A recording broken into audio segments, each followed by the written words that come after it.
In the grand tapestry of human history, there are moments so profound they transcend mere events and evolve into rituals. These are the acts that we perform at significant thresholds in our collective journey, marking passages from one state of being to another. Birth, coming of age, marriage, and death. These are universal rites of passage that have echoed across cultures and epochs, each playing a pivotal role in the narrative of humanity. However, there are other rituals that are less celebrated and more feared, those that signal the end of an era, the decline of civilizations, and the descent into chaos and destruction. Such rituals, shrouded in mystery and often misunderstood, serve as potent symbols of collapse, offering a glimpse into the darker chapters of our past and serving as cautionary tales for our future. As we peer into the abyss of these forgotten practices, we will see not just the downfall of societies, but also the resilience and resourcefulness of the human spirit in the face of adversity. For within these rituals, we find stories of survival, adaptation, and the eternal human quest for meaning and continuity in an ever-changing world. So join us as we embark on this journey through the annals of history to uncover the chilling truth about the rituals that marked the end of civilizations. The fall of Rome, a tale as old as time, or at least as old as the 5th century AD, is perhaps the most iconic example of a civilization's decline. And with it, certain rituals mark the city's slow descent into chaos and destruction. While not all of these practices were unique to Rome's final days, their significance during the empire's twilight years cannot be overstated. One such ritual was the Triumphal procession. This spectacle was a Roman tradition that had its roots in the city's early Republican period. During a triumph, a victorious general would ride into the city on horseback, parading with spoils of war and prisoners at their side. It was a display of military might and a celebration of Rome's supremacy. However, by the late Empire, these processions took on a darker tone. As Rome's legions were increasingly made up of foreign mercenaries, the spoils of war often consisted of non-military goods like grain and wine, reflecting the empire's shift from conquest to mere sustenance. Similarly, the prisoners taken were not always hostile soldiers, but frequently civilians caught up in the empire's relentless expansion. The triumph, once a symbol of Rome's glory, became a macabre procession of subjugated peoples and dwindling resources, symbolizing the empire's moral bankruptcy and the end of an era. Another ritual that marked the fall of Rome was the gladiatorial combat. While gladiatorial games had been popular in Rome since the 3rd century BC, their prevalence during the later empire suggests a society grappling with decadence and decline. In the early days of the Roman Empire, these combats were often a part of funerary rites or a means of settling legal disputes. But as the empire's fortunes waned, gladiatorial combat became a staple form of public entertainment, a distraction from the hardships of daily life under a crumbling regime. This obsession with spectacle and violence was not only a symptom of the empire's woes, but also a contributor to its demise, diverting public funds and attention away from the empire's pressing issues. Then there was the emperor's accession ritual. When a new emperor took the throne in the late Roman Empire, it was customary for them to don the traditional purple robe, a garment associated with the godlike status of the imperial office. This ritual symbolized the continuity of the empire despite internal strife or external pressures, a reassurance that the flame of Roman authority would not be extinguished. However, as the empire's grip on power waned, this very ritual took on a different meaning. The act of donning the purple robe became a desperate attempt to cling to power in the face of insurmountable odds, a futile gesture as the barbarians were already at the gates. While these rituals may seem like mere historical curiosities today, they offer a haunting glimpse into the psyche of a crumbling civilization. They reveal a society grappling with loss, clinging to tradition and seeking solace in spectacle and symbolism, as the very foundations of their world crumbled around them.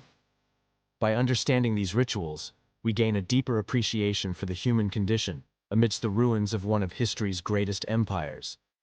Ancient Mesopotamia, the cradle of civilization, is another place where specific rituals marked the end of an era. As the region's socio-political landscape shifted from the rule of empires to the emergence of city-states, certain practices became integral to this transformation. One such ritual was divination.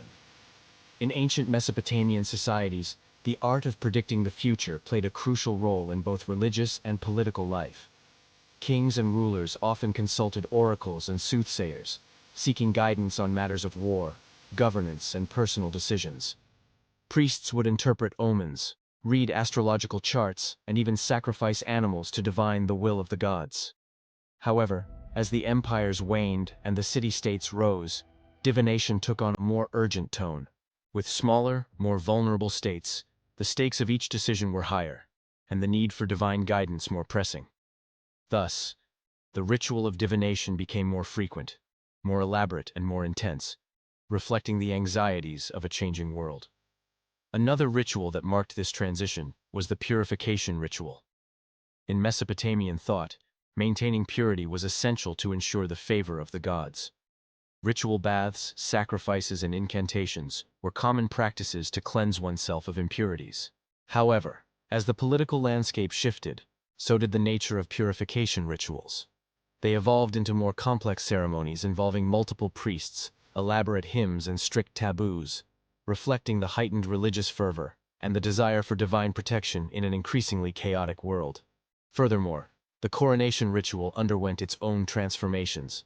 As the old empires gave way to new kingdoms, the act of crowning a ruler became a more significant event. The coronation grounds, once a simple platform, evolved into elaborate structures. The ceremony itself grew more complex, incorporating elements from different pantheons and incorporating rituals from neighboring city-states. This fusion of traditions aimed to legitimize the new rulers and secure their divine mandate, a crucial aspect of maintaining order in a fragmented world. Finally, the burial rituals of the elite also changed. With the decline of empires came a corresponding decline in wealth and luxury. This was especially evident in the burial practices of the elite. As the old empires gave way to smaller states, the lavish tombs and offerings reserved for the wealthy became more modest, reflecting a shift in values and resources. Instead of the opulent burials of the past, there was a growing emphasis on simpler ceremonies, highlighting the adaptability and pragmatism of Mesopotamian culture in the face of changing times. As we examine these rituals, it's clear that they are more than just isolated practices. They form a narrative of a society in flux, one that grapples with uncertainty, seeks divine guidance, and adapts to a changing world. Through these rituals, we witness the resilience and adaptability of Mesopotamian culture as it navigates the complexities of a world on the brink of transformation. Rituals play a pivotal role in shaping our understanding of civilizations, offering a window into their core values, beliefs, and practices. The rituals performed at the end of an era are particularly intriguing, as they often reflect the fears, hopes, and struggles of societies on the brink of collapse. By studying these rituals, we can gain a deeper understanding of the historical processes that led to the decline of ancient civilizations. Furthermore, exploring these rituals allows us to examine the human condition in times of upheaval, revealing how people cope with change, maintain continuity, and strive for meaning in the face of adversity.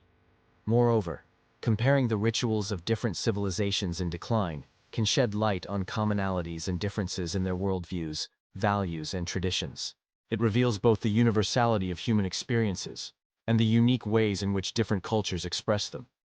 So, as we continue to unearth and analyze these fascinating practices, we not only uncover lost aspects of our shared heritage, but also gain a deeper appreciation for the complexity and resilience of human civilization throughout history.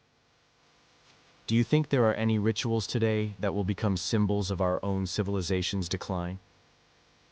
Feel free to share your thoughts, and if you enjoyed this video, check out some others. Thanks for watching.